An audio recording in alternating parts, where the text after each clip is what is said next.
Hello മക്കളെ, അപ്പോൾ നാളത്തെ എക്സാമിന് വേണ്ടിയിട്ടുള്ള പ്രിപ്പറേഷനൊക്കെ അടിച്ച് പൊളിച്ച് നടക്കുന്നുണ്ടെന്നാണ് എൻ്റെ വിശ്വാസം. വൈകുന്നേരത്തെ ലൈവ് മറക്കരുത്. ഏറ്റവും ഇമ്പോർട്ടൻ്റ് ആയിട്ടുള്ള ക്വസ്റ്റ്യൻസ് ആയിരിക്കും നമ്മൾ ഇന്നത്തെ വൈകുന്നേരത്തെ ലൈവിൽ ചെയ്യുക. അപ്പോൾ എല്ലാവരും ഉണ്ടായിരിക്കണം. പ്രത്യേകിച്ച് ഇന്നലത്തെ വൈകുന്നേരത്തെ ലൈവിൽ ഉണ്ടായിരുന്ന എല്ലാവരും ഇന്നത്തെ ലൈവിൽ ഉണ്ടായിരിക്കണം. കാരണം ഇന്നത്തെ ലൈവിൽ വൈകുന്നേരത്തെ ലൈവിൽ നമ്മൾ വേറെ തന്നെ സെറ്റ് ഓഫ് ക്വസ്റ്റ്യൻസ് ആയിരിക്കും ചെയ്യാൻ പോകുന്നത്. ഓക്കെ, അപ്പോൾ എല്ലാവരും ലൈവിൽ ഉണ്ടായിരിക്കുക. ഓക്കെ, അപ്പോൾ നാളത്തെ പരീക്ഷാ പേപ്പറിൽ എങ്ങനെയായിരിക്കും ഓരോ ചാപ്റ്ററിൽ നിന്ന് എത്ര മാർക്കിന് ചോദ്യങ്ങൾ ഉണ്ടാവും എന്നുള്ള ഒരു ഐഡിയ ഉണ്ടാക്കാൻ വേണ്ടിയിട്ടാണ് ഈ വീഡിയോ ചെയ്യുന്നത്. അപ്പോൾ ഓൾറെഡി വെയിറ്റേജ് അറിയുന്നവർക്ക് കാണേണ്ട ആവശ്യമില്ല, അറിയാത്തവർക്ക് കുറച്ച് കാര്യങ്ങൾ നിങ്ങൾ മനസ്സിലാക്കാനുണ്ട്. നമ്മൾ വെയിറ്റേജ് നോക്കുകയാണെങ്കിൽ ഇപ്പോൾ കഴിഞ്ഞ 2 വർഷങ്ങളിലെ വെയിറ്റേജ് ഇവിടെ കൊണ്ടുവന്നിട്ടുണ്ട്. ഇപ്പോൾ കഴിഞ്ഞ 2 വർഷങ്ങൾ നമ്മൾ എടുത്ത് നോക്കുകയാണെങ്കിൽ ഫസ്റ്റ് ചാപ്റ്ററിന് നമ്മൾ എത്ര എക്സ്പെക്ട് ചെയ്യാൻ പറ്റും?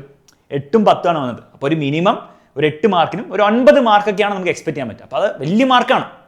കാരണം ഈ ചാപ്റ്ററിന് എന്തായാലും കുറേ കാര്യങ്ങളുണ്ട് ചോദിക്കാൻ വേണ്ടിയിട്ട്. എന്തൊക്കെയായിരിക്കും ചോദിക്കുക ഒന്ന് ആലോചിച്ച് നോക്കി.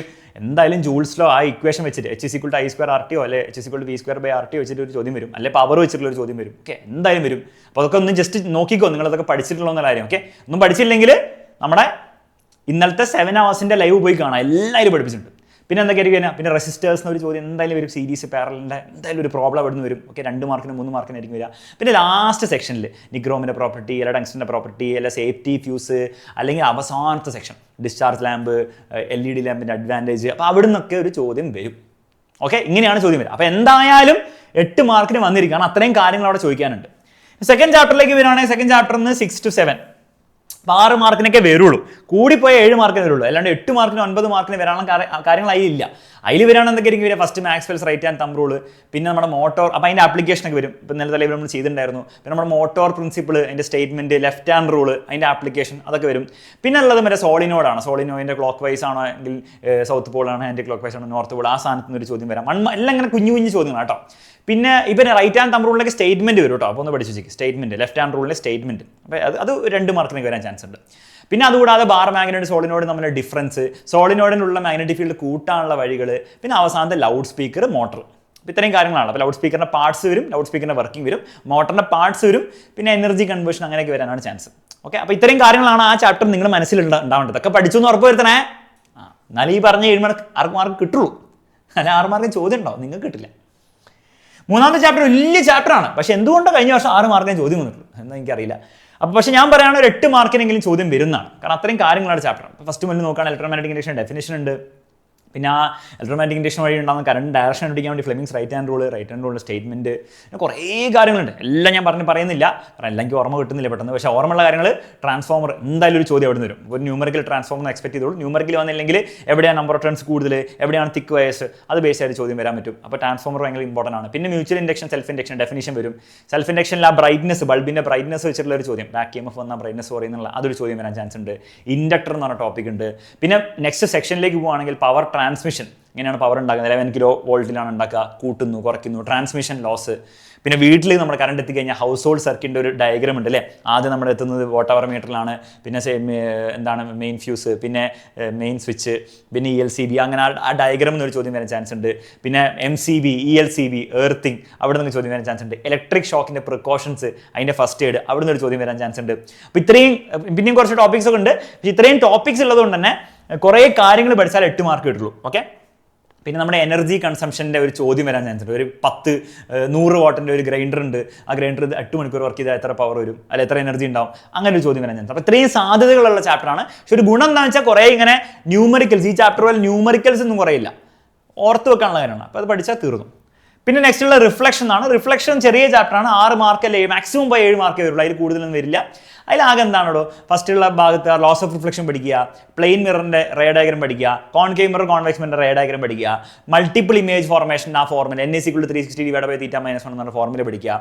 പിന്നെ ലാസ്റ്റ് നമുക്ക് എന്താണുള്ളത്, മിറർ ഫോർമുല, മാഗ്നിഫിക്കേഷൻ ഫോർമുല, അത് ബേസ് ആയിട്ടുള്ള ചോദ്യം. ഇത്രയും കാര്യങ്ങളാണ് ആ ചാപ്റ്റർ മെയിൻ ആയിട്ട് നിങ്ങൾ പഠിക്കുന്നത്. അത്രേ ഉള്ളൂ, വേറെ ഒന്നും അവിടെ പഠിക്കാനില്ല. ഓക്കെ, മെയിൻ ആയിട്ട് പഠിക്കാനില്ല. റിഫ്രാക്ഷൻ കുറച്ചും കൂടി ഉണ്ട്. 10 മാർക്കിന് കഴിഞ്ഞ വർഷം വന്നത്. 10 മാർക്ക് കുറച്ച് കൂടുതലായിട്ട് എനിക്ക് തോന്നുന്നത് ഒരു 8ൻ്റെയും 10ൻ്റെ ഇടയിൽ 9 മാർക്കൊക്കെ വരാൻ ചാൻസ് ഉള്ളൂ. ഓക്കെ, പക്ഷേ റിഫ്രാക്ഷനിൽ കുറച്ചുകൂടി പഠിക്കാനുണ്ട്. റിഫ്ലക്ഷനാണ് കൂടുതൽ പഠിക്കാനുണ്ട്. അതെന്തുകൊണ്ടാണ്? റിഫ്ലക്ഷനിൽ മിറേഴ്സ് ഉണ്ട്. അതുപോലെ റിഫ്രാക്ഷനിൽ ലെൻസ് ഉണ്ട്. പക്ഷേ ലെൻസ് കൂടാതെ ഈ ചാപ്റ്ററിന് ആദ്യ ഭാഗത്ത് റിഫ്രാക്ഷൻ എന്താണ്, ആ റിഫ്രാക്റ്റീവ് ഇൻഡെക്സിന്റെ ഫോർമുല NA=C/V, അത് ഉപയോഗിച്ചുള്ള ന്യൂമറിക്കൽ വരാൻ ചാൻസ് ഉണ്ട്. പിന്നെ ബെൻഡിങ് എങ്ങോട്ടായിരിക്കും ഉണ്ടാവുക, അതൊക്കെ വെച്ചിട്ടുള്ള കുറേ പ്രോബ്ലംസ് വരാൻ ചാൻസ് ഉണ്ട്. ആ പ്രോബ്ലംസ് ഒക്കെ കൂടുതൽ നമ്മൾ വൈകുന്നേരത്തെ ലെവലായിരിക്കും ചെയ്യാൻ പോകുന്നത് കേട്ടോ. ഇന്നത്തെ ലെവലിൽ നമ്മൾ കുറച്ച് ചെയ്തു, വൈകുന്നേരത്തെ ലെവൽ കൂടുതൽ നമ്മൾ ചെയ്യുന്നതായിരിക്കും. അത് വെച്ചിട്ടുള്ള കുറച്ച് കാര്യങ്ങളൊക്കെ. പിന്നെ critical angle, total internal reflection, അങ്ങനത്തെ കാര്യങ്ങളൊക്കെ അവിടെ വരുന്നുണ്ട്. അപ്പോൾ ആ കാര്യങ്ങൾ, പിന്നെ ലെൻസിന്റെ കാര്യങ്ങൾ, ലെൻസിന്റെ റേ ഡയഗ്രം എന്തായാലും വന്നിരിക്കും, ഒരു സംശയമില്ല. ഓക്കെ, പഠിച്ചു വെച്ചു. 3-4 മാർക്കിനേക്ക് വരാം. ഓക്കെ, അങ്ങനെയാണ് 8 മാർക്ക് 10 മാർക്ക് വരുന്നത് കേട്ടോ. അപ്പോൾ അത് വരും. പിന്നെ അതിൻ്റെ ന്യൂമറിക്കൽസ്, ഫോർമുല വെച്ചിട്ടുള്ള ന്യൂമറിക്കൽസ്, പിന്നെ അവസാനത്തെ ഭാഗത്തേക്ക് അറ്റ്മോസ്ഫിയറിക് റിഫ്രാക്ഷൻ, അങ്ങനത്തെ കുറച്ച് കാര്യങ്ങളുണ്ട്. അത്രയും കാര്യങ്ങളാണ് ഇവിടുന്ന് എക്സ്പെക്ട് ചെയ്യേണ്ടത്. പിന്നെ 6ാമത്തെ ചാപ്റ്ററിലേക്ക് വരികയാണെങ്കിൽ അവിടെ 8 മാർക്കിന് 5 മാർക്കിനാണ്. അപ്പോൾ അവിടെ ഒരു കൺഫ്യൂഷൻ ഉണ്ട്, എത്ര മാർക്കിനെ വരിക നമുക്ക് കൃത്യമായിട്ട് പറയില്ല. പക്ഷേ ഞാൻ പറയുന്ന ഒരു 6 മാർക്കിനൊക്കെ നിങ്ങൾ എക്സ്പെക്ട് ചെയ്യുന്നത്, അതിൽ കൂടുതലൊന്നും എക്സ്പെക്ട് ചെയ്യണ്ട. ഇതിൽ ഫുൾ ഡെഫിനിഷൻസ് ആണ് കേട്ടോ. Near point, far point, power of combination, dispersion, scattering, എന്താണ് പിന്നെ recombination of light, persistence vision, full definitions ആണ്. ടിൻഡോൾ എഫക്റ്റ്, അങ്ങനെ ഫുൾ ഡെഫിനിഷൻസ് ഉള്ള ചാപ്റ്റർ. റെയിൻബോ ഫോർമേഷൻ, അപ്പോൾ അങ്ങനത്തെ കാര്യങ്ങളൊക്കെയാണ്. അപ്പോൾ അത് ഇന്നത്തെ ലൈവിൽ ഫുള്ള് ഡിസ്കസ് ചെയ്തിട്ടുണ്ട്. അതിന് പുറമെ അവിടെ നിന്ന് വരാൻ മാത്രമൊന്നുമില്ല. വൈകുന്നേരത്തെ ലൈവിലും ഇതിന്ന് കുറേ ചോദ്യങ്ങളൊന്നും ചെയ്യാനില്ല, കാരണം എല്ലാം നമ്മൾ ഇന്നലെ ചെയ്തിട്ടുണ്ട്. അതേപോലെ തന്നെയാണ് എനർജി മാനേജ്മെൻറ്റും. 6 to 5 മാർക്സിനൊക്കെ വരുള്ളൂ, അത്ര എക്സ്പെക്ട് ചെയ്താൽ മതി. ഫുൾ ഇങ്ങനെ ഓർത്ത് വെക്കാനുള്ള കാര്യങ്ങളാണ്. ഇപ്പോൾ എന്താണ് ഫോസിൽ ഫ്യൂൽസിൻ്റെ എങ്ങനെയാണ് ഫോർമേഷൻ, കോളിൻ്റെ 4 ടൈപ്പ് എന്താണ്, കോളിൻ്റെ പ്രൊഡക്ട്സ് എന്താണ്, പ്രൊഡക്ട്സ് കിട്ടുക എങ്ങനെയാണ്, അതിൻ്റെ മെയിൻ കമ്പോണന്റ് എന്താണ്, പെട്രോളിയത്തിൻ്റെ കാര്യങ്ങൾ എന്താണ്, LPG സിലിണ്ടറിൻ്റെ സ്മെല്ല് തരുന്ന ആരാണ്, ഈത്തൈൽ മെർക്യാപ്റ്റൻ ആണ്, അതിൻ്റെ പ്രിക്കോഷൻസ് എന്താണ്, ഫയർ വന്നു കഴിഞ്ഞാൽ എന്ത് ചെയ്യണം, എന്താണ് ബ്ലേവി, അപ്പോൾ അങ്ങനത്തെ കാര്യം, നാച്ചുറൽ ഗ്യാസിൻ്റെ LNGയുടെ ഇമ്പോർട്ടൻസ് എന്താണ്, അപ്പോൾ അങ്ങനെ കുറേ കാര്യങ്ങൾ. പിന്നെ ബയോമാസ്, സോളാർ സെല്ല്, അങ്ങനെ കുറേ കാര്യങ്ങളുണ്ടെങ്കിലും 5 മാർക്ക് 6 മാർക്കൊക്കെ വരുള്ളൂ.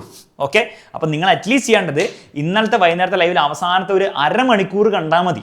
അരമണിക്കൂർ 3/4 മണിക്കൂർ എന്തോ ഉള്ളൂ ഈ ചാപ്റ്റർ, അത്രയേ ഉള്ളൂ. ജസ്റ്റ് ഒന്ന് വായിച്ച് ഓടിച്ച് വിട്ടാൽ തന്നെ കിട്ടും. അപ്പോൾ ഈ 5 മാർക്ക് അവോയ്ഡ് ചെയ്യണ്ട. മനസ്സിലായില്ലേ? അത് 5 മാർക്കല്ലേ ഉള്ളൂ എന്ന് വിചാരിക്കേണ്ട. 5 മാർക്ക് എളുപ്പത്തിൽ കിട്ടും. ഒരു 30 അരമണിക്കൂർ നിങ്ങൾ സ്പെൻഡ് ചെയ്താൽ ഇന്നത്തെ ലൈവിൽ സ്പെൻഡ് ചെയ്താൽ കിട്ടും. അവസാനത്തെ എഴുതി എടുത്തിട്ടുണ്ട്. ക്ലിയർ ആണല്ലോ? ഒരു കാര്യം നിങ്ങൾ ചെയ്യാൻ പാടില്ലാത്തത്, ഞാൻ ഈ ചാപ്റ്ററും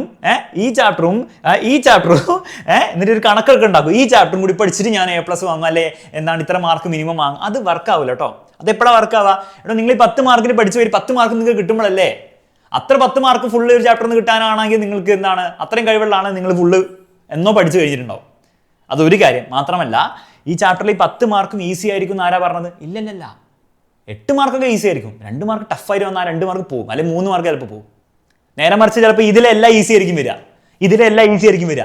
അപ്പം മനസ്സിലായില്ലേ? അപ്പോൾ നിങ്ങൾക്ക് തിയറട്ടിക്കലി ചിലപ്പോൾ ഇതൊക്കെ വർക്ക് ആവും, പക്ഷെ പ്രാക്ടിക്കലി ഒന്നും വർക്ക് ആവില്ല. അപ്പം അങ്ങനത്തെ മണ്ടത്തിലൊന്നും കാണിക്കാതിരിക്കുക എന്നുള്ള റിക്വസ്റ്റ് മാത്രമേ എനിക്കുള്ളൂ. ഓക്കെ, അപ്പം നാളത്തെ പേപ്പറിന് ഏകദേശം ഒരു ഐഡിയ എങ്ങനെ ഉണ്ടെന്നുള്ള കാര്യം മനസ്സിലായി. എന്തൊക്കെയായിരിക്കും വരാൻ സാധ്യത എന്നുള്ള എൻ്റെ ഒരു മെന്റൽ പിക്ചർ മനസ്സിലുണ്ടാകുന്നത് എപ്പോഴും നല്ലതായിരിക്കും. അതിനനുസരിച്ച് നിങ്ങൾ ചിന്തിക്കുക, ഞാൻ എല്ലാം പഠിച്ചിട്ടുണ്ടോ. റെഡി ആണല്ലോ മക്കളെ?